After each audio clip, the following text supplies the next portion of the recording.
फिर बनाना होगा। यहाँ पे जाके क्रिएट न्यू टोकन के नाम से एक बटन होगा, इसको इसको क्लिक करोगे तो ये एक जेसन फाइल खोल देगा। उस फाइल के अंदर एक की का एड्रेस होगा, की का नंबर होगा। उस की को वो जिस फॉर्मेट में खोलेगा, जिस फाइल में, उसी फाइल में हम सेव कर देंगे। जब तुम लोग करोगे तो मैं दोबारा बताऊंगी। जब उसको सेव कर देंगे वो हमारे पास हमारे कंप्यूटर पे आ गई, ठीक है। अब इसके बाद हम क्या करेंगे, जब हम यहाँ पे 2 सेल चला चुके होंगे, पहले हमने केगल को इंपोर्ट किया, उसके बाद हमने डायरेक्टरी बनाई, उसके बाद हम यहाँ पे जाएंगे। यहाँ पे जाके हम ये वाला जो इसका आइकन है इसको क्लिक करेंगे। इसको क्लिक करने के बाद यहाँ पे मेरे पीसी पे कहाँ पे केबल पड़ा है, ये पड़ा, ये वाली फाइल हम उठाएंगे, यहाँ पे उठा के इसको ओपन करेंगे। जब हम ओपन कर देंगे यहाँ पे ये 1 मिनट के बाद, आधा मिनट के बाद, जब भी इंटरनेट की स्पीड होगी उसके हिसाब से ये शो हो जाएगी। जब ये वाली फाइल यहाँ पे शो होने लगे तो फिर ये वाली कमांड जो होगी इसकी cp केबल डॉट जेसन वाली, इस वाली हम कमांड को चला देंगे। समझ में आ रही है बात?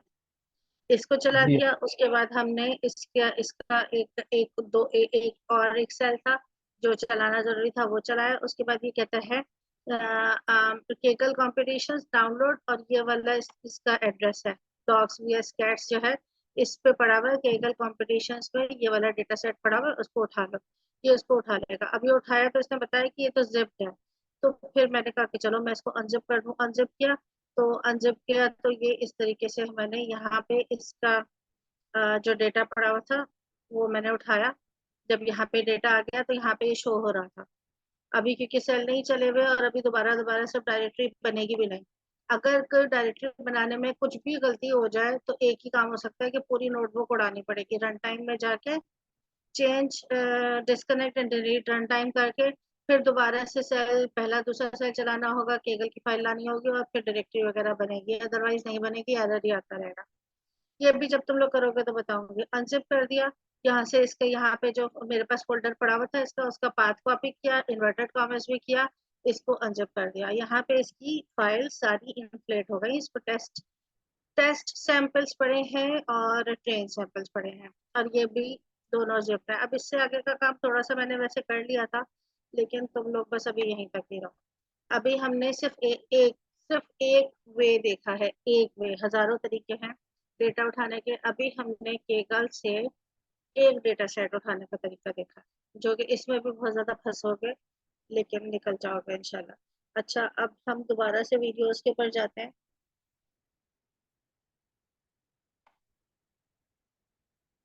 मुझे याद नहीं आ रहा हम 3 पे थे कि 4 पे थे। थ्री मेरा ख्याल में देख लीजिए हमने। 3 आधी हो गई थी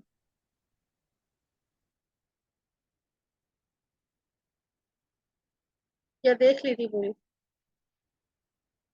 पूरी देखी थी हमने। दुशहरा तुम्हें याद है?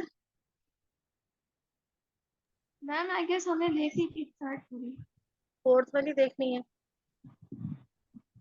Yes ma'am.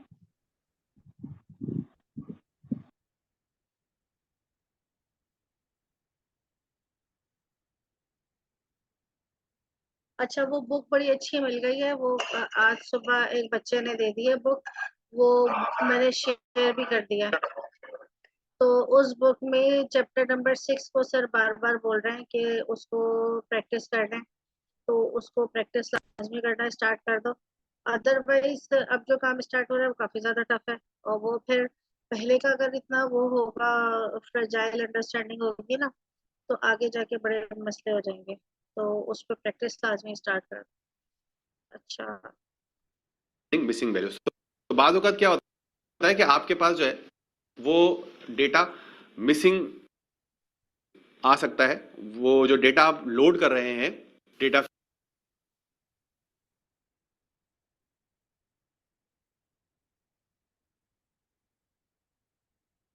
और क्लास में ज्यादा से ज्यादा बोलने की कोशिश करो ताकि मुझे समझ में आए कि तुम लोगों को कितना समझ में आया।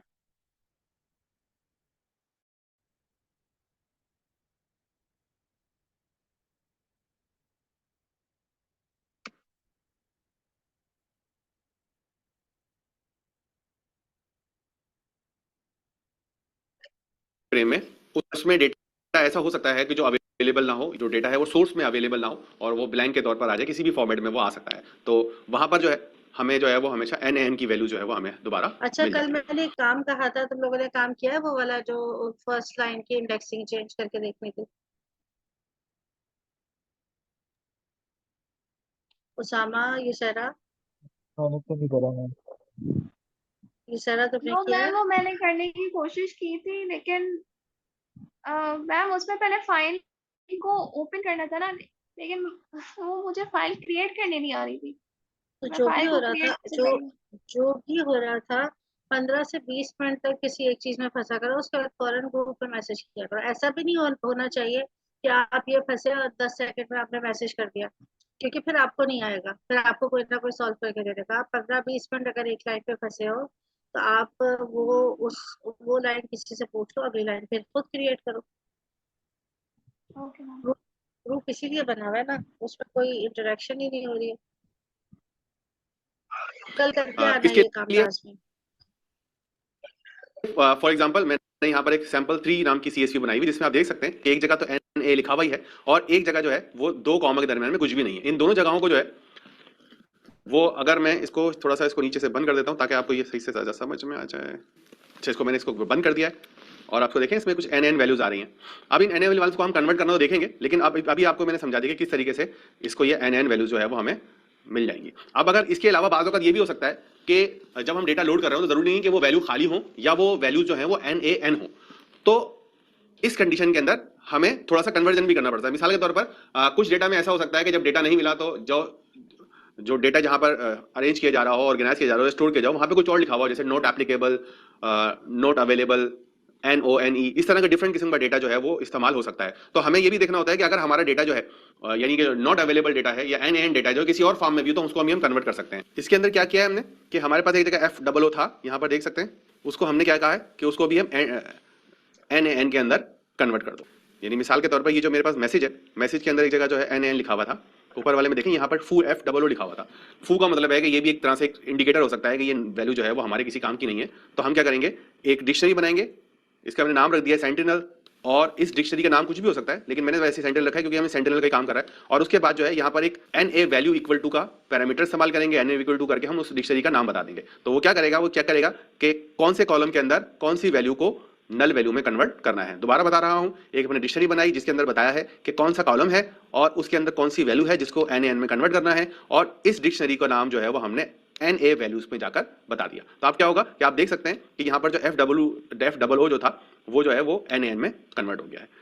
यहाँ पर देखिए लिख भी दिया है मैंने, handling missing value is an important and frequently nuance part of the file parse. इसमें मैंने आपको यहाँ पे लिख भी दिया है कि हैंडलिंग मिसिंग वैल्यू जो है वो हमें बड़ी इंपॉर्टेंट होते हैं हमारे लिए, जो वैल्यू प्रेजेंट है नहीं प्रेजेंट, और उनको हमें किस तरह से नल में कन्वर्ट करना होता है। यहाँ तक चीज समझ में आ गई होगी आपको? इन्होंने कुछ भी नहीं किया, वो पहले जैसे। अच्छा, ये चीजें बहुत अभी देखने में तो बहुत आसान लग रही हैं, लेकिन अभी जैसे इशारा करिए, उससे ट्राई किया और उससे नहीं हुआ, ये चीजें बहुत होती हैं। और फिर जब चीजें बहुत आगे निकल जाती है तो बंदा सोचता है कि अब तो मुझसे होगा ही नहीं। तो इसलिए आप जब जब क्लास ले रहे हो उस वक्त कुछ चीजों को भले से बहुत ज्यादा प्रैक्टिस ना करो, लेकिन थोड़ा थोड़ा करके देखते रहो ताकि पता चले। अब ये इन्होंने क्या बस नल वैल्यूज चेंज किए पहले, जैसे ये पहले भी ऐसे ही कर रहे थे। अभी इन्होंने अब अभी भी उस डेटा के ऊपर अंदर पहले एक जगह फू लिख दिया और उसके बाद उसको NaN से चेंज कर दिया।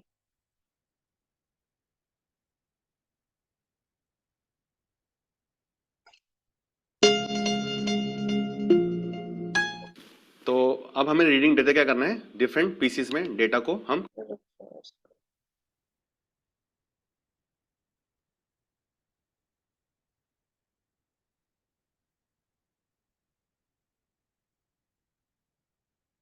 किस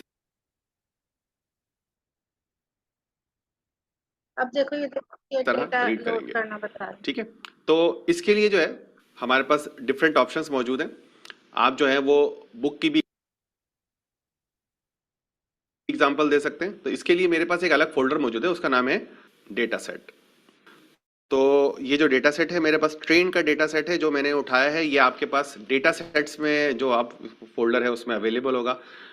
इसके लिए मैं आपको एक और चीज़ बताना चाहता हूँ कि मैं डेटा कहाँ से उठाया है। इसका मेरे पास ये लिंक भी है जो जुपिटर नोटबुक में आ रहा है। यहाँ से मैंने ये डेटा जो है ये कॉपी किया है। ये असल में मशीन लर्निंग का ट्रेनिंग डेटा था, तो बाद में भी हो सकता है ये मशीन लर्निंग में आपके लिए काम आए। तो ये डेटा जो है मैं उठा के लेकर आ रहा हूँ और अगले वाले के अंदर हम इसको लोड करेंगे। तो ये डेटा जो है ये मेरे पास डेटा सेट के फोल्डर में अवेलेबल है। तो और ये इसकी शक्ल है जो आपको नजर आ रही होगी। इसके अंदर जो है वो बाद में भी हो सकता है ये मशीन लर्निंग में आपके लिए काम आए। तो ये डेटा जो है मैं उठा के लेकर आ रहा हूँ और अगले वाले के अंदर हम इसको लोड करेंगे। तो ये डेटा जो है ये मेरे पास डेटा सेट के फोल्डर में अवेलेबल है। तो और ये इसकी शक्ल है जो आपको नजर आ रही होगी। इसके अंदर जो है आप देख सकते हैं काफी सारा डेटा मौजूद है। तो हम मोस्टली तो किताब का डेटा फॉलो कर रहे होंगे, लेकिन बीच बीच में जब भी हमारा कोशिश होगी आप प्रैक्टिस करना चाहें तो इस बड़े डेटा के ऊपर भी काम कर लें। ठीक है, डेटा छोटा हो चाहे बड़ा हो, आपको उसका इस्तेमाल करने का तरीक़ाकार जो है वो आपके पास एक ही है, और वो क्या है, वो है रीड CSV। तो अब हम इस बड़े से डेटा को रीड करने जा रहे हैं। यहाँ पर मैंने लिख दिया भाई रीड CSV, और यहाँ पे मैंने नंबर ऑफ रोज बढ़ा। ये जब भी आप डेटा उठाओ और अगर वो CSV में होगा तभी वो रीड CSV को जो है वो उस फाइल को रीड करेगा। अगर वो किसी और फॉर्मेट में है तो नहीं होगा। तो फॉर्मेट जैसे जैसे अलग होगा उसको रीड उसको जो चलाने का तरीका अलग होगा। पहली बात। दूसरी चीज ये इन्होंने कहा PD.read.CSV। तो अब जब PD आप करेंगे तो वो फिर क्या होगा, पेंडा के डेटा फ्रेम में चला जाएगा। तो अगर आप डायरेक्टली इस कमांड को चला रहे हो तो उससे पहले पेंडास की लाइब्रेरी को इंपोर्ट करना होगा। तो वही उसी तरीके से इंपोर्ट पेंडास एज PD। तो आपने अगर उसका नाम PD रखा है तो यहाँ PD लिख दें, या कुछ भी नाम रखा है। और अगर सिर्फ इंपोर्ट पेंडास करेंगे तो फिर पूरा पेंडास लिखना पड़ेगा। ये बात समझ में आ रही है? जी आ गई। इसमें नहीं clear होगी। तो मैम ये ऊपर लिखा हुआ है creating a sample CSV file. तो मैम वो यहाँ पर उन्होंने क्रिएट तो नहीं की, तो डायरेक्ट उसको ओपन करवा रहे हैं। कहाँ लिखा है creating sample CSV file? Ma'am reading ये एंड अच्छा, हैश के बाद क्रिएटिंग लिखा अ हुआ है ना sample creating a CSV sample CSV। Excel file. तो वो क्रिएट तो नहीं करे मैम, ये तो फिर डायरेक्ट रीड करवा रहे हैं, तो इससे तो ये ओपन हो जाएगी फाइल। हाँ, जैसे नहीं ओपन नहीं होगी ये, यहाँ पे सिर्फ ये रीड होगी। ओपन तो फिर आपको ओपन करने के लिए फिर दूसरा कोड डालना पड़ेगा। अगर आपको इसको हेड देखना है तो हेड वाला कोड डालना पड़ेगा, टेल देखना है तो टेल। अभी ये जब भी ऐसे क्रिएटिंग सैंपल, ये भी एक लैंग्वेज है इसकी। अगर ये ऐसे बोलेगा तो ये मत समझना कि अब बैठ के मैनुअली एंट्रीज करेगा। अब वो कहानी तो होती ही नहीं ना मैनुअली चीजें बनाने की। तो इसलिए जब ऐसे कर रहे होते हैं तो समझो ये क्रिएट ही कर रहा है, ये सैंपल बना रहा है एक CSV एक्सेल फाइल को रीड कराने का। तो अब इसको अगर ये एक वेरिएबल के अंदर इस सारी चीज को सेव कर ले, जैसे अगर कह दे x is equal to PD.read_CSV, तो अब वो x को कहीं पे भी यूज कर सकता है, वैसे ही जैसे हम पहले करते रहे। ये बात समझ में आ रही है? एक हमारे पास कॉमा सेपरेटेड फाइल है। अब जब उसको कॉमा सेपरेटेड है उसको हमने अब एक टेबुलर फॉर्म में लेके जाना है, तो हम उससे पीछे PD लगा देंगे। और अगर हम उसको किसी वेरिएबल में सेव कराना चाहते हैं तो कोई भी वेरिएबल का नाम रख दो, x रख दो, मॉडल रख दो, टेक्स्ट रख दो, कुछ भी रख दो। यहाँ तक बात ठीक है ना? PD की जगह फिर हम x लगाएंगे, x.read, या फिर हम x इज इक्वल टू नहीं रीड नहीं, एंड। x ना ना ना ना ना ना ना ना, ये पूरी कमांड एज इट इज ऐसे के ऐसे ही रहेगी। सिर्फ हमें अगर उसको किसी वेरिएबल में डालना है तो हम उसका वेरिएबल का नाम रख देंगे। x रख दो, सामा रख दो, अनम रख दो, कुछ भी रख दो, वेरिएबल में सेव करा देंगे उसको। ठीक है, वरना हम आपकी लेकिन बात आ रीड रही है। रीड होने का काम तो यहाँ तक इतना तो हो जाएगा। लेकिन हम ठीक, जब प्रैक्टिस करते हैं तो हम लाजमी तौर पर उसको एक वेरिएबल में सेव कराते हैं। ठीक है? ताकि फर्दर ऑल्टरेशन के बाद भी हम उसको रीड करने के लिए फिर फर्दर एक। भी हम उसको अब मुझे टेल देखनी है तो मैं कह दूंगी कि एक्स की टेल दिखा दो, एक्स का हेड दिखा दो। मैं इतना थोड़ी लिखूंगी, समझ आ रही सही है? सही सही। मुझे अगर पांच उसकी वैल्यू शुरू की देखनी है, हेड देखना है, कहीं और उसको यूज करना है, तो ऐसे ही करा दूंगी। अभी आगे जाओगे ना और अच्छे से समझ में आएगी और क्लियर होता चला जाएगा। बढ़ा दी है, इसको मैंने कर दी है 500 ताकि 4 चंक्स जो हैं वो बन जाएं। डेटा सेट ट्रेंड है, इसको चला के देखते हैं। इसमें एरर आया है क्योंकि डेटा सेट के अंदर ट्रेंड अवेलेबल नहीं है, डेटा सेट में अवेलेबल नहीं दे रहा है। क्यों भाई, क्यों नहीं दे रहा है ये डेटा सेट्स? अच्छा, स्पेलिंग मिस्टेक है जनाब। ये हमारे पास डेटा सेट जो है वो लोड हो गया है, काफ़ी बड़ा सा है और इसके अंदर जो है आप देख सकते हैं कि काफ़ी column 500 rows multiply by 800 columns, 500 rows जो है वो इसमें अवेलेबल ही। चंक में इसको छोटा कर सकता हूँ इन्होंने थोड़ा देखा सा। ऊपर एक हाँ भाई चीज भाई, ऐड की थी, rows number of rows is equal to 500। तो आई थिंक डेटा इससे बड़ा होगा, तो उसने 500 के रोज तो नहीं कराता ना, 0 से स्टार्ट होता है, 499 रोज प्रिंट करा दी। कॉलम्स हमने डिफाइन नहीं किए थे, कॉलम्स उसने सारे ले लिए। अच्छा, रॉज उसने फिर ट्रिम कर दी बाकी की। क्या? रॉज उसने जो अच्छा है ट्रिम कर दी। अगर फर्स्ट करें अच्छा 600 अच्छा, रॉज। सबसे सबसे ज्यादा कंफ्यूजिंग बात मुझे भी यही लगती थी, तुम ट्रेन से क्या समझ रहे हो? ट्रेन ट्रेन से मतलब यहाँ ट्रेनिंग नहीं।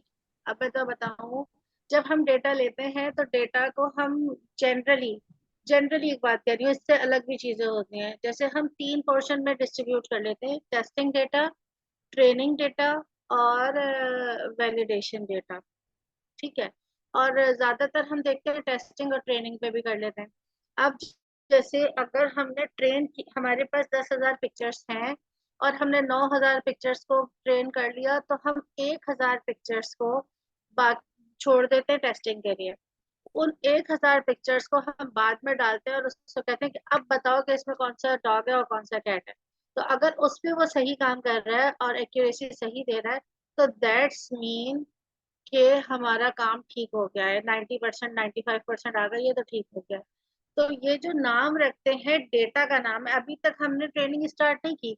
ये हमारा जो डेटा का नाम है, डेटा सेट के अंदर ट्रेन 500 ट्रेन वाला है जो ना इसको। हाँ, वो पड़ा हुआ है, डेटा पड़ा हुआ है। अभी हमने सिर्फ उसको रीड कराया, ट्रेनिंग वगैरह अभी कुछ भी स्टार्ट नहीं हुई। अभी तो सिर्फ हम डेटा उठा रहे हैं। मेरे ख्याल में शायद 8, 10, 15, 20 वीडियोस के बाद ये कोई ऐसा होगा कि ट्रेनिंग स्टार्ट करेंगे, और शायद ना भी करें, बुक में ही जाके स्टार्ट हो। तुम्हारा क्वेश्चन मैं सही समझी हूँ मुझे, तुम्हें क्लियर हुआ है Usama?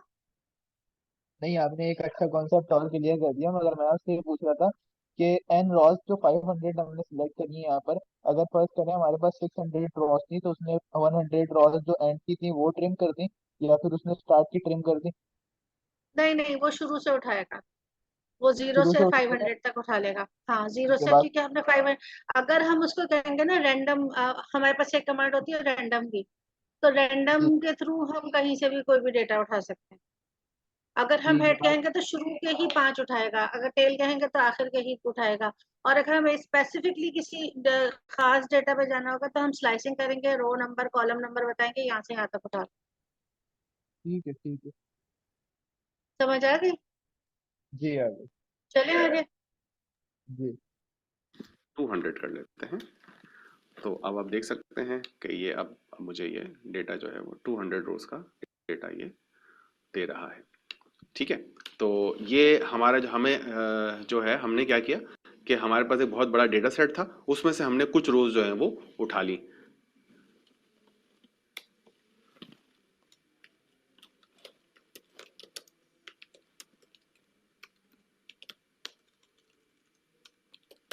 selected extracting selected from a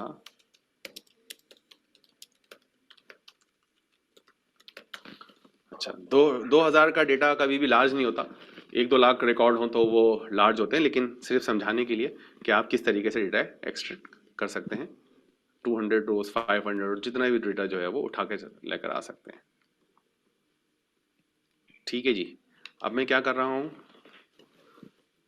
मैं इसके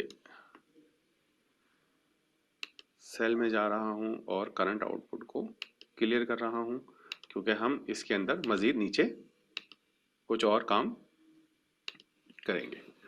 अच्छा जी, और अब हम क्या करने जा रहे हैं? अब हम जा रहे हैं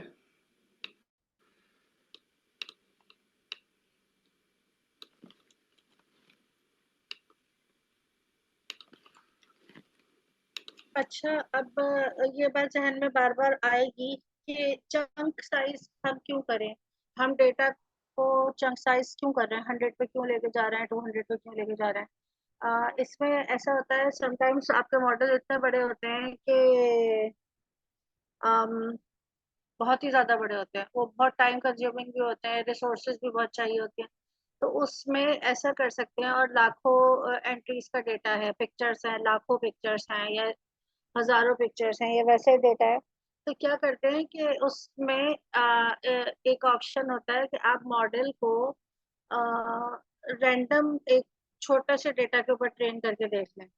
तो जब छोटे डेटा के ऊपर जो वो अपने रिजल्ट्स दे रहा होता है, तो उससे हमें एक आइडिया हो जाता है कि जब हम इसको फुल डेटा देंगे, इसमें अगर इसकी ट्रेनिंग को 72 घंटे लगेंगे या 48 आवर्स लगेंगे, तो उसमें इसके रिजल्ट्स ये हो सकते हैं। जब ये भी कंफर्म नहीं होता कि ऐसा ही होगा, लेकिन ये है कि एक ओवरऑल आइडिया हो जाता है, और ये तकरीबन 90% या शायद 95% जो है ये वैलिड रहता है कि जो आप छोटे डेटा पे ट्रेनिंग में आपको रिजल्ट्स आ रहे होते हैं, वो जनरली बड़े डेटा के ऊपर भी उसी तरह से आ रहे होते हैं। तो ये साइजेस जो ये बार बार हम ये कह रहे हैं ना कि हेड देख लो, टेल देख लो, चंक साइज करके देख लो, तो वो सारी चीजें सर बता रहे हैं। अब हम डेटा को रीड करने जा रहे हैं चंक्स के अंदर। चंक्स का मतलब है छोटे छोटे साइज के अंदर, छोटे छोटे पीसीस के अंदर हम डेटा जो है वो चंक वो रीड करने जा रहे हैं। तो मैंने क्या किया, यहाँ पर देखें, रीड सीएसवी के साथ चंक साइज बता दें कि 100 है। इसको थोड़ा सा बढ़ा देते हैं ताकि चंक्स रीजनेबल बने। तो 10 चंक्स जो हैं वो उसके बन जाएंगे। अगर मैं इसको प्रिंट करता हूं तो देखें ये चंक के ऊपर जो है, एक मिनट, आप सही है। तो आप देख सकते हैं कि जब मैंने टाइप चंक की प्रिंट की तो उसने मुझे बताया कि पेंडा का जो है ये टेक्स्ट फाइल रीडर है, ये एक ऑब्जेक्ट है, ठीक है। और असल में ये क्या टेक्स्ट फाइल, इसका मतलब इसको मैं डायरेक्ट एक्सेस नहीं कर सकता। अगर मुझे इसको एक्सेस करना होगा तो मुझे इसके लिए एक लूप बनाना पड़ेगा।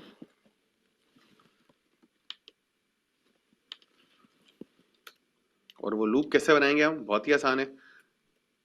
मेरे पास ये ऑब्जेक्ट है चंक्स, इसके अंदर 10 चंक्स मौजूद है और हर चंक्स के अंदर 200 का डेटा मौजूद है। तो मैं क्या करूंगा, इस चंक्स में से एक चंक जो है वो निकालूंगा और उसको जो भी मुझे काम करना है वो मैं कर सकता हूं। तो आप देख सकते हैं कि इसके अंदर जो है हर चंक की जो डेटा टाइप है वो कौन सी है?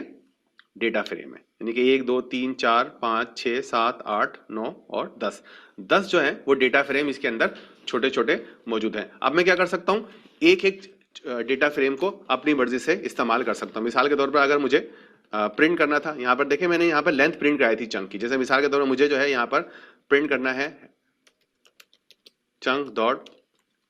अच्छा, ये वाली बात थोड़ी सी समझ में आई है। जहां तक मुझे समझ में आ रहा है, मुझे ऐसे समझ में आ रहा है कि जैसे अगर हमारे पास डेटा के अंदर, अगर हम एक फाइल, एक फोल्डर ले लें, फोल्डर के अंदर 10 फोल्डर्स बना लें, और 10 फोल्डर्स के अलग अलग के अंदर भी कुछ डेटा पड़ा हो, तो अगर हमें उस फाइल तक, जो फोल्डर के अंदर फोल्डर और उसके अंदर कोई फाइल है, उस तक जाना हो, तो पहले फोल्डर से लेकर दूसरे और दूसरे से तीसरे में जाना होगा। तो यहाँ पे इन्होंने चंक्स के ऊपर एक फॉर लूप लगा दिया, और फॉर लूप लगा के अब ये उसमें से देखिए कि वो उसको किस वाले चंक के अंदर जाना है। तो वो आई थिंक उसकी उसकी वो दे रहा है, कोड दे रहा है।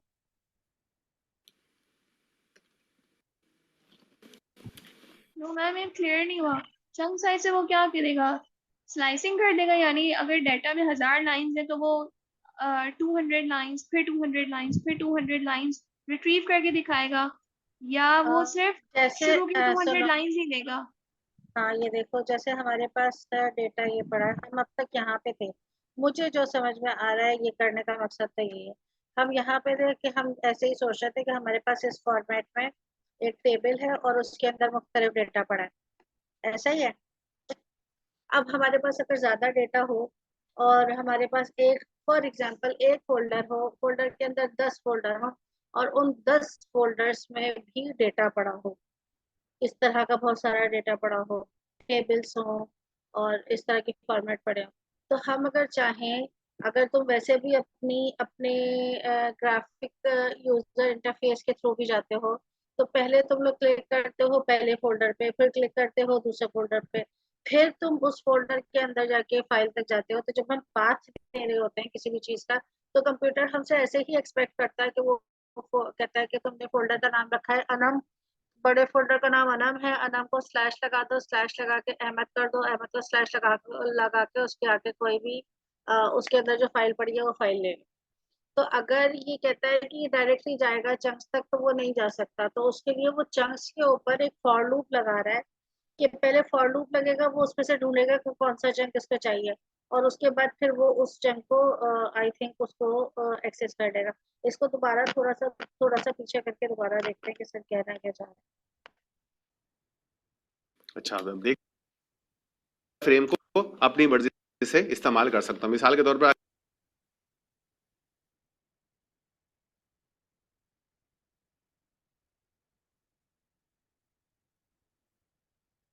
एक चंक जो है वो निकालूंगा और उसको जो भी मुझे काम करना है वो मैं कर सकता हूँ। तो आप देख सकते हैं कि इसके अंदर जो है हर चंक की जो डेटा टाइप है वो कौन सी है, डेटा फ्रेम है, यानी कि 1 2 3 4 5 6 7 8 9 और 10 जो है वो डेटा फ्रेम इसके अंदर छोटे छोटे मौजूद हैं। अब मैं क्या कर सकता हूँ, एक एक ये देखो, अब ये बता रहे हैं कि ये जो डेटा है इसके अंदर 10 डेटा फ्रेम पड़े हैं। समझ आ रही है? अभी थोड़ा सा और बताएंगे और समझ में आएगा, रुक जाओ। डेटा फ्रेम को अपनी मर्जी से इस्तेमाल कर सकता हूँ। मिसाल के तौर पर अगर मुझे प्रिंट करना था, यहाँ पर देखें मैंने यहाँ पर लेंथ प्रिंट कराई थी चंक की। जैसे मिसाल के तौर पर मुझे जो है यहाँ पर प्रिंट करना है चंक डॉट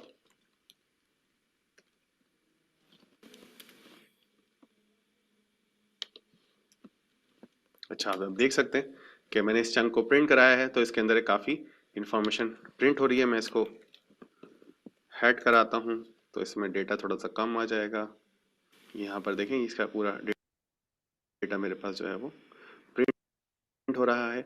यहाँ पर जो है वो हर चंक का हेड जो है वो प्रिंट हो रहा है, नहीं 5 जो डेटा है 5 लाइनें जो हैं वो हर डेटा की मेरे सामने यहाँ पर आ रही हैं। तो आप देख सकते हैं किस तरह मैंने अपने डेटा फ्रेम को चंक्स में तोड़ लिया। अब मेरे पास जो एक डेटा फ्रेम नहीं बल्कि तकरीबन 20 जो है वो डेटा फ्रेम मौजूद हैं। अब इन टोटल 20 डेटा फ्रेम अभी भी समझ में आई है किस तरह? नहीं आई? अब क्लियर हो रहा है। हो रहा है ना, क्योंकि हमारे पास डेटा सिर्फ एक ही तरह से नहीं पड़ा हुआ ना, जो बहुत ही बड़ा डेटा है, एक ही डेटा फ्रेम है उसमें लाखों की एंट्रीज है, ऐसा नहीं होता। बल्कि हमें खुद ट्रेनिंग के लिए भी डेटा को, अगर बड़ा डेटा होता है उसको तोड़ना पड़ता है, उसको ट्रेनिंग के लिए अलग करना पड़ता है, टेस्टिंग के लिए अलग, वैलिडेशन के लिए अलग। तो यहाँ पे ये बता रहे हैं कि अगर आपको, जब आप एक्सेस करेंगे और फिर वहां पे आपको एक्सेस करना होगा, तो फिर वहां पे आपको फॉर लूप लगाना पड़ेगा। तो अब इसने हेड चेक किया, तो अगर इसके पास 5 अलग अलग जगह चंक्स पड़े थे या 10 पड़े होंगे, तो उन 10 चंक्स के ऊपर ऊपर की 5 वैल्यूज ये दिखा देगा अगर डॉट हेड कर देंगे उसको। अगर हेड देखना होगा उसको, ऊपर की 0 to 4 जितनी वैल्यूज होंगी हर चंक में से दिखा देगा। आ रही है समझ? और भी समझ में आएगी, थोड़ा प्रैक्टिस, बेटा प्रैक्टिस स्टार्ट करो। फ्रेम को मैं मर्ज भी कर सकता हूँ, ठीक है, और उनको एक डेटा फ्रेम में भी बना सकता हूँ अगर मुझे कभी ज़रूरत पड़े। मिसाल के तौर पर मेरे पास जो है वो डेटा जो है वो इस चंक में मौजूद था। मैं क्या करूँगा कि इसके अंदर एक लिस्ट बनाऊंगा, यहाँ पर चंक लिस्ट, और इसको डिक्लेयर कर दूंगा, और यहाँ पर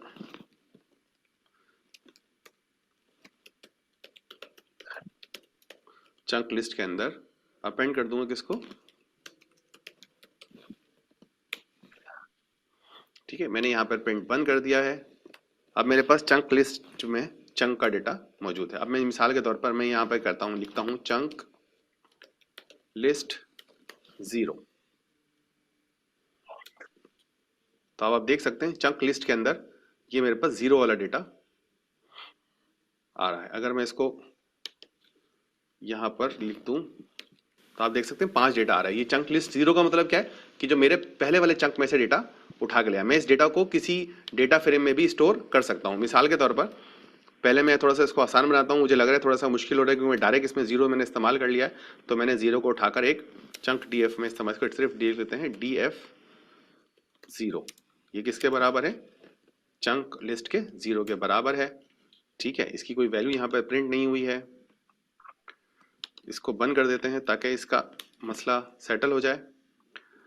यहाँ पर देखें DF में 0 आ गया है। अब मैं 0 डॉट हेड जो है वो प्रिंट कर सकता हूँ। ठीक है जनाब। इसी तरह अगर मैं जो हूँ वो यहाँ पर, तुम लोगों को बहुत मुश्किल लग रहा है, समझ में आ रहा है? मुझे तो नहीं आ मैम रहा क्लियर बात। तो होना चाहिए। चारों बिल्कुल चुप बैठे हैं, कुछ तो बोलो। मुझे तो देखो कुछ भी समझ नहीं आ रहा है क्योंकि मेरे कोई बेसिक्स क्लियर नहीं है बिल्कुल भी। मैं बेसिक्स का रिवीजन करूंगा फिर कुछ बोल पाऊंगा। अच्छा, अभी समझ में नहीं आ रहा। पहले देखो एक डेटा देख रहा था देख रहे थे जिसमें 5 चंक्स में अलग अलग डेटा पड़ा था। उन्होंने उसको प्रिंट करा लिया, हेड चेक कर लिया तो उसने दे दिया। अब उसने कहा कि अब मुझे जो है वो 0 का ही चेक करना है। फॉर एग्जांपल चंक लिस्ट में मैं देखूं कि जब इसने फॉर लूप चला दिया और ऊपर आप एक एम्प्टी लिस्ट पास करा देते हैं तो सारा डेटा एम्प्टी लिस्ट के अंदर जाके जमा हो जाता है।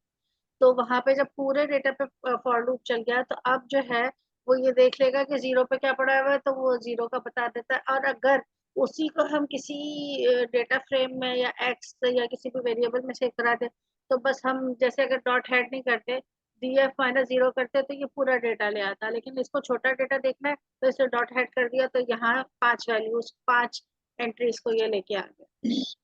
तो वैसे ये जो पूरा लेकर आता था, तो लेकर आता टोटल। आवाज तुम्हारी बिल्कुल समझ नहीं आई, दोबारा बोलो। मैं कह रहा हूँ ये जो मतलब अगर हम सिर्फ 0 कर देते और इसको प्रिंट कर देते तो उसमें टोटल 200 लाइंस थी ना रॉ के साथ, तो 200 वो पूरा ही देता।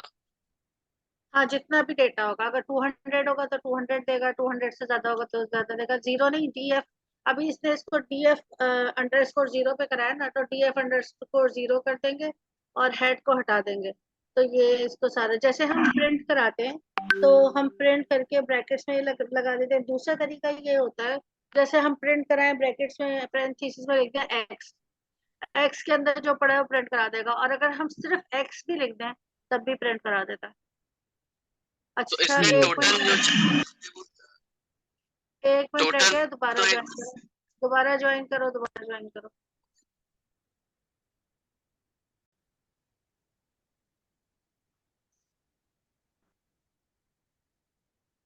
हेलो, जी। हाँ बोलो, कहाँ है अब्दुल्ला? अब्दुल्ला बोलो। ये तो मैं कह रहा था कि मतलब उसने टोटल 10 बनाए थे जिसमें अलग अलग उसने तोड़ तोड़ के बनाए थे, जो उसको तोड़ा था चंक की फॉर्म में किया था। तो ये उसने सबसे पहला लेकर आया, मतलब उसने सबसे पहला कॉल किया था। अगर हमें बाकी भी चेक करने होंगे, उनको भी कॉल करना होगा, तो उनको फिर हम कैसे कॉल करेंगे? जैसे इसने 0 कहा था ना, 0 डाला तो 0 वाला जो है चंक आ गया, 1 डालेगा तो 1 वाला आ जाएगा, जिसको अच्छा भी अच्छा डालना। अच्छा। हाँ, और फिर इसको वेरिएबल पे वेरिएबल की फॉर्म में रख दिया कि हम वेरिएबल की तरह उसको फिर हाँ, कॉल करें। अगर 0 वाले को इसने DF अंडरस्कोर 0 कहा है तो तुम 1 वाले को DF अंडरस्कोर 1 कह लो, सही है, ये उसमें 1 आसानी आ है। जाएगा। सही है सही हाँ, है। ठीक है, आगे चले। जी जी।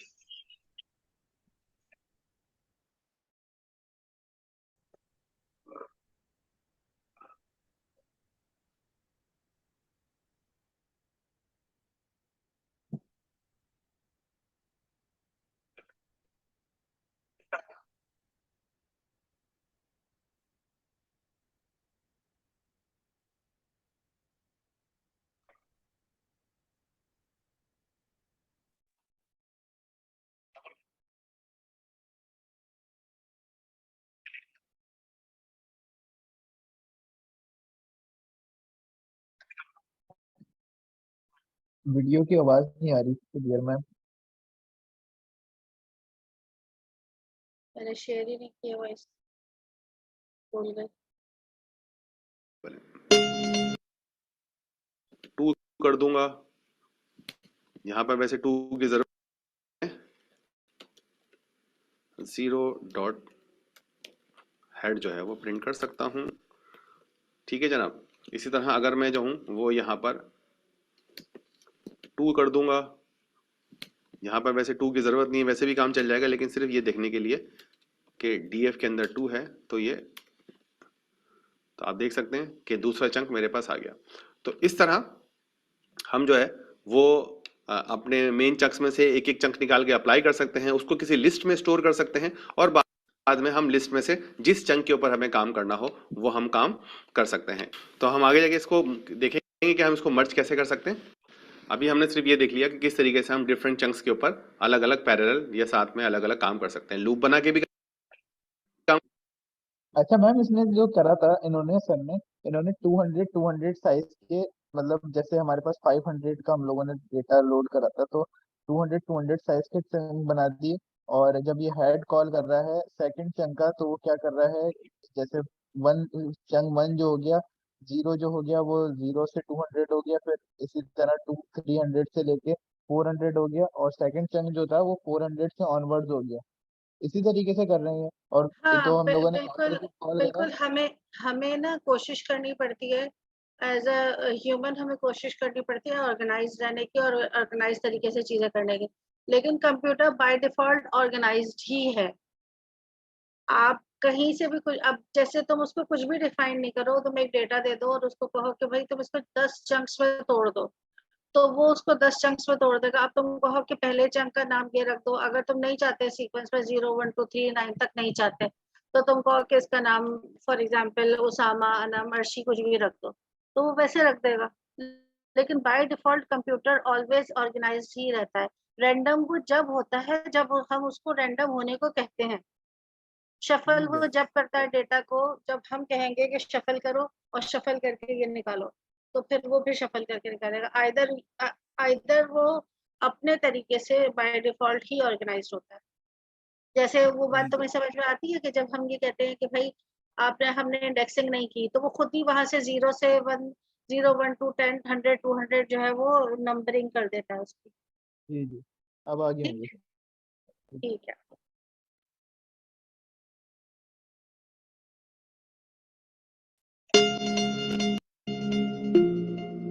किताब के अंदर जो है एक और एग्जांपल दी हुई है, नीचे एक नया इंसर्ट कर लेते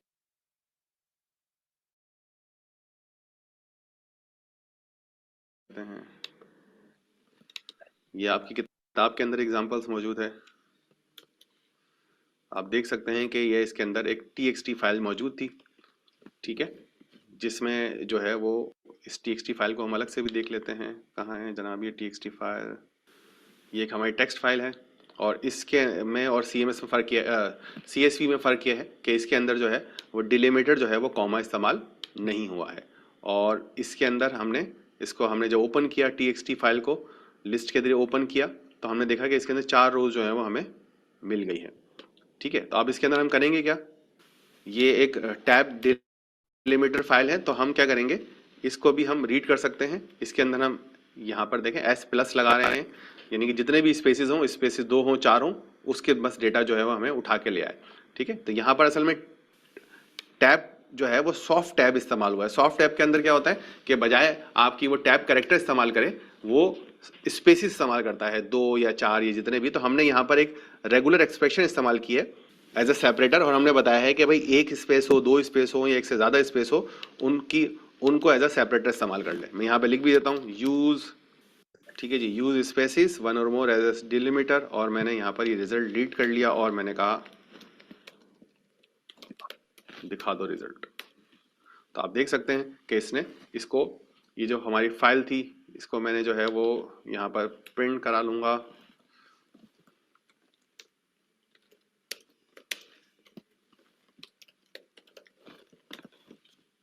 तो देखें ये जो डेटा था हमारा, यहाँ पर देखें हर जगह ये एन का मतलब ये है कि डेटा जो है वो आपके पास डिफरेंट ये एरे में मौजूद है। देखें ये पहला कॉल एलिमेंट है एरे का, ये दूसरा है या तीसरा है, हर लाइन को उसने एक एक एलिमेंट के अंदर इसने डिवाइड कर दिया है। ठीक है, ये 4 लाइनें बन रही थी टेक्स्ट फाइल के अंदर, स्पेस डिलिमिटेड थी और उनको भी हमने हैंडल कर। तो इस तरह डिफरेंट किस्म की एग्जांपल्स जो है वो आपकी किताब में मौजूद है कि किस किस तरीके से हम डेटा को उठा के लेकर आ सकते हैं। इसके अंदर जो है वो एक और एग्जांपल में जो है वो आपको दिखाना चाहूंगा किताब के, ताकि आप जो है वो मोटिवेट हो सकें प्रैक्टिस करने के लिए। और वो ये वाली है जिसके अंदर मैंने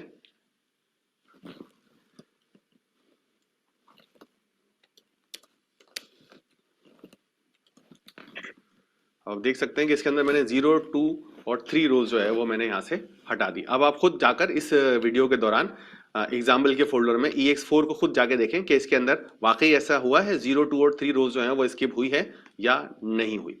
ये दोनों चीजें आप अच्छा, ये वाला काम हमने कभी प्रैक्टिकल के दौरान किया तो नहीं है। हम हाँ ये जरूर करते हैं कि हमारे पास .txt अगर फाइल आती है और मॉडल उसको सपोर्ट नहीं कर रहा होता तो हम उसको CSV में चेंज कर देते हैं। CSV में चेंज करने के बाद उसको चलाना आसान होता है। तो ये वाली चीजें इन्होंने क्या किया है कि इन्होंने एक TXT फाइल को ये दिखाया कि आप इसको पेंडास के फ्रेम में कैसे ले आएंगे, और जैसे इसको pd.read CSV कर दिया तो अब ये यहाँ पे इस तरह से आ रहा है। और उसके साथ इन्होंने स्किप रोज करा दिए हैं। इसमें से रोज को स्किप कराया और उन्होंने कहा प्रैक्टिस भी करके देखें कैसे होता है या नहीं होता। ऐसे हो जाता है, करके देखना प्रैक्टिस। वही वाली किताब जो आज सुबह शेयर की आपको यहाँ पर देखनी है। इसमें कुछ आर्गुमेंट्स भी हैं, आपकी किताब में कुछ डिटेल्स लिखी हुई हैं, वो भी आप जो हैं वो इसमें से जाकर देख सकते हैं। मैं इसमें से यहाँ पर जुपिटर नोटबुक के अंदर कॉपी कर देता हूँ कुछ चीज़ें, ताकि आप को याद रखें। इनकी पूरी डिस्क्रिप्शंस और इनकी पूरी डिटेल जो है वो यहाँ पर मौजूद है। यहाँ पर देखें कॉपी बहुत ही ख़राब हुई है, तो इसको हम किताब के मैं आपको इसका किताब में ही देख सकते हैं। आर्गुमेंट और डिस्क्रिप्शन में टेबल 6.4, ये बजाय कि मैं किताब से डेटा कॉपी करूं, मैं ये चीज़ आपको दे देता हूं ताकि आपको ये याद रहे कि भाई आपकी जो किताब है उसमें से ये वाली चीज़ भी आपको करनी है। यहाँ पर एरर आ गया क्योंकि हमने यहाँ पर कमेंट नहीं लगाया है। ठीक है जनाब, तो थोड़ा सा और हम आगे बढ़ सकते हैं। अच्छा, कुछ कुछ समझ में आ रहा है, नहीं आ रहा? वैसे ये सब प्रैक्टिस से ही होगा। और मैं इसकी जो प्रैक्टिकल, ये अभी हम थोड़ा सा वैसे ही टेक्स्ट इसको वर्बली डिस्कस कर रहे हैं, लेकिन ये प्रैक्टिकल हमें करना पड़ेगा। और एक जैसे हर क्लास में 1 से 2 तरीके से डेटा कैसे उठाना है वो मैं बताती रहूंगी, ताकि जो जो चीजें इस समझ में तो आ रहा है, लेकिन ये डेटा किधर से उठा रहे हैं? ये मतलब हम डेटा, अगर हमें इतना बहुत ज्यादा बड़ा डेटा चाहिए होगा प्रैक्टिस के लिए, तो फिर हम कहाँ से उठाएंगे? अभी तो जो सुबह मैंने एक क्लास एक बुक शेयर की है, उसके अंदर मेरे ख्याल में डेटा इन्होंने बना के डाला हुआ भी है। तो अगर वो PDF फॉर्मेट पे है तो वहां से तुम लोग कॉपी करके और उस डेटा को लेके और उसके ऊपर प्रैक्टिस कर सकते हो। और बाकी जो प्रैक्टिकल अप्रोच होती है जिसमें आप काम कर रहे होते हैं, उसके लिए थोड़ा टाइम लगेगा और मुश्किल भी है थोड़ा उठाना। तब हम लोग भी जो है ना सबसे ज्यादा जब डेटा ले रहे होते हैं ना और डेटा को प्रोसेस कर रहे होते हैं, सबसे ज्यादा टाइम कंज्यूमिंग वही होता है, वही चीज होती है अभी भी। तो लेकिन इतना भी मुश्किल नहीं है कि होगा ही नहीं, हो जाएगा। लेकिन ये है कि पहले इसको वैसे थोड़ा सा इसको कॉन्सेप्ट्स को अपने अंदर बिठाने की कोशिश करो। उसके बाद छोटे पैटर्न से प्रैक्टिस स्टार्ट करो। जैसे छोटी छोटी प्रैक्टिस है ना, सर ने अभी बताई कि वो टेक्स्ट फाइल को उन्होंने क्या किया, उसको थोड़ी सी चेंजेस किए, उसमें से थोड़ी सी लाइंस कम की, कुछ कुछ ज्यादा करो, कुछ कम करो, कुछ निकाल। तो जब वो उस डेटा को तुम्हें वैसे करना आ जाएगा ना, इस तरह की प्रैक्टिस में आ जाओगे, तो फिर जो है उठाना और उसके अंदर चेंजेस करना according to the model demand फिर मुश्किल नहीं होगा, फिर आसानी से हो जाएगा। तो अभी अभी प्रैक्टिस के लिए यही है कि मैंने कल जो एक काम दिया था इन लोगों को, वो तुम्हारा भी काम है कि तुम इंडेक्सिंग को चेंज करके देखो कि क्या होता है। जो बाय डिफॉल्ट इंडेक्सिंग है उसको भी चेंज करके देखो, और फिर अगर इंडेक्स पे कोई नाम पड़े हुए हैं पहले से डेटा के तो उनको चेंज करके देखो। और आज का काम जो इन्होंने छोटे छोटे काम कहे हैं ना कि बुक से देखें, इसकी प्रैक्टिस करें, ये वीडियो नंबर 4, 5 और 6 में जितने भी काम कहे इन सब की प्रैक्टिस करके करो, एक नोटबुक बनाओ और उस नोटबुक को शेयर करो ग्रुप में, ताकि बाकी भी लोग देखें कि काम किस तरीके से किया है। और अगर जो चीजें क्लास में डिस्कस नहीं हुई है और कुछ एक्सप्लोर करो, क्योंकि बुक्स में हमेशा ज्यादा होता है, क्लास में हम कम ही काम कर रहे होते हैं, बुक्स में हमेशा एडिशनल इंफॉर्मेशन मिल रही होती है।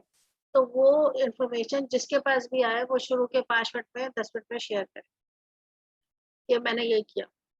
उसमें ग्रुप में भी कर सकते हो शेयर, के ग्रुप में बताओ कि यार ये काम ऐसे हो रहा था और ये फिर मैंने ऐसे करके देखा और फिर मुझे इसके ये रिजल्ट्स मिले। ठीक है, ओके ओके।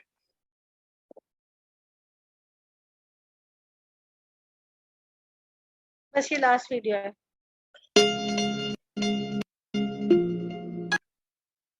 अभी तक हमने ये देखा था कि डेटा को हम किस तरह से रीड करते हैं, लेकिन बाज़ औक़ात हमें डेटा को राइट भी करना होता है। पेंडास के डेटा फ्रेम में डेटा रीड करना और राइट करना अजान बहुत ही आसान है। इसके लिए हमारे पास दो मेथड है। हम रीड सीएस अजान हो रही है, एक मिनट रुक जाओ।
के जरिए या रीड एक्सेल के जरिए या रीड टेबल के जरिए या रीड एचटीएमएल के जरिए डेटा रीड कर लेते हैं और 2 CSV या 2 HTML और इस तरह के डिफरेंट मेथड इस्तेमाल करते हुए डेटा को सेव भी कर सकते हैं। तो अगर हम अपनी स्क्रीन के ऊपर देखें तो हमारे पास जो है वो हमने एक जो है वो डेटा को हमने अपलोड किया है और उसके बाद जो है वो उसको हमने सेव कर दिया है। तो इस वेरी पीस ऑफ केक आप इस तरह बड़े आराम से डेटा जो है वो सेव कर सकते हैं।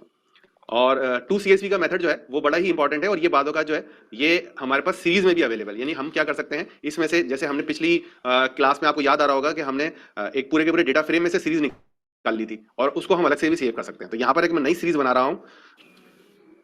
ठीक है जी, ये मैंने किया और इसको प्रिंट किया। डेट टाइम इंडेक्स बन गई है हमारे पास। और हमने क्या किया, पहले तो हमने एक डेटा रेंज बना लिया है, फिर डेट टाइम इंडेक्स बना लिया है और हमने एक सीरीज बना ली है। ठीक है जी, नमपाई डिफाइंड नहीं है यहाँ पर तो इसको डिफाइन कर लेते हैं। सही है जनाब, ये हमारे पास, इसको हम यहाँ से प्रिंट हटाते हैं, इसका काम खत्म हो गया है और अब हम इसको यहाँ पर TS लिख देते हैं ताकि ये प्रिंट हो जाए। तो आप देख सकते हैं कि सबसे पहले हमने क्या किया, पेंडास का एक मेथड है डेट रेंज, उसके जरिए हमने जो है वो डेट रेंज जो है वो जनरेट कराई है, 7 डेट्स जनरेट कराई हैं और स्टार्टिंग डेट जो है वो मैंने 1/1/2000 दे दी है। अब आप देख सकते हैं 1/1/2000 से ये 7 डेट्स जो है इसने कर ली। इसकी फ्रीक्वेंसी जो है वो डेट है और डेटा टाइप जो है वो इसका INT, इसकी डेटा टाइप जो वो INT 64 है और इसकी फ्रीक्वेंसी जो है वो डेट है। ये इंडेक्स है, सही है, जो लेफ्ट पर है ये हमारी इंडेक्स है, याद रखिएगा। अब मैंने एक नई सीरीज बनाई है और इस सीरीज के अंदर देखें मैंने एक NP-A रेंज जो है वो इस्तेमाल किया हुआ है, जो एक एरे क्रिएट कर देगा। उस एरे को हमने इनपुट वैल्यू इस्तेमाल कर लिया, तो ये मेरी 0 से लेकर 6 तक एरे की वैल्यूज आ गई। और लेफ्ट साइड के ऊपर मैंने इंडेक्स के तौर पर इस मरतबा क्या इस्तेमाल किया है, डेट इस्तेमाल किया। इससे पहले हमने नंबर्स और लेबल इस्तेमाल करते हैं, इस मरतबा हम समझ में आई ये वाली बात? अगर हमारे पास ऐसा कोई डेटा है जिसपे हमने उसको डेट डालनी है, उसका नाम जो हमने नहीं रखना बल्कि हमने डेट डालनी है कि इस डेट पे क्या हो रहा है, इस डेट पे क्या हो रहा है, तो वो हम इस तरह से एक डेट देके पीरियड इज इक्वल टू 7 कर दो, 30 कर दो, जो भी कर दो, तो वहां तक वो सारी डेट जो है वो प्रिंट हो जाएंगी उस डेटा इंडेक्स की जगह पे। और यहाँ पे ए रेंज के फंक्शन से इसने 1 to 0 to 7 जो है वो अरेंज कराया, तो एक नंबर पहले लेते हैं तो यहाँ 6 तक आ गया। इंडेक्सिंग में डेट्स इंडेक्स जो है डेट का है और ए रेंज के थ्रू इसने 7 नंबर जनरेट करा। ये बात समझ में आ रही है? जी मैम, कितने खुशक हैं बच्चे, अल्लाह अल्लाह। हम मैंने तो पता है बोला क्या, है। तो मैम ये यहाँ पे इसमें लिखा है ना, इन्होंने लिखा है ना index is equal to dates. Ma'am मैं इंडेक्स फाइंड करने की कोशिश कर रही थी कि ये क्या हो रहा है। अच्छा रुको, बस ये मैं क्लास खत्म ही कर रही हूँ, हम इसके बाद आगे पढ़ेंगे ही नहीं जब तक हम इसको समझने लेंगे। ये इंडेक्स है बेसिकली, सही है, समझ में आ अच्छा गया? ये इंडेक्स है, सही ये इंडेक्स है, समझ में आ गया? Okay ma'am. अब जी जी अब मैम, अगर तुम प्रैक्टिस नहीं करोगे तो हम आगे नहीं पढ़ेंगे। प्रैक्टिस स्टार्ट कर दो।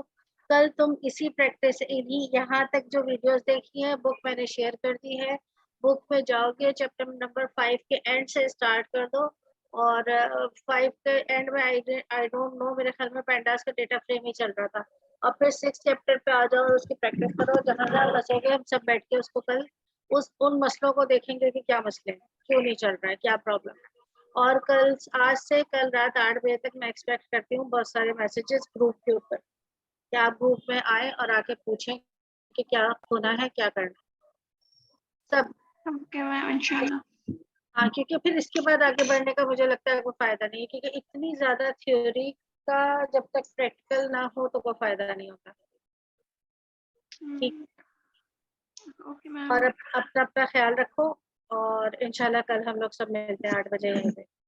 ओके, अल्लाह हाफिज। Sure, अल्लाह inshallah. Take हाफिज। care.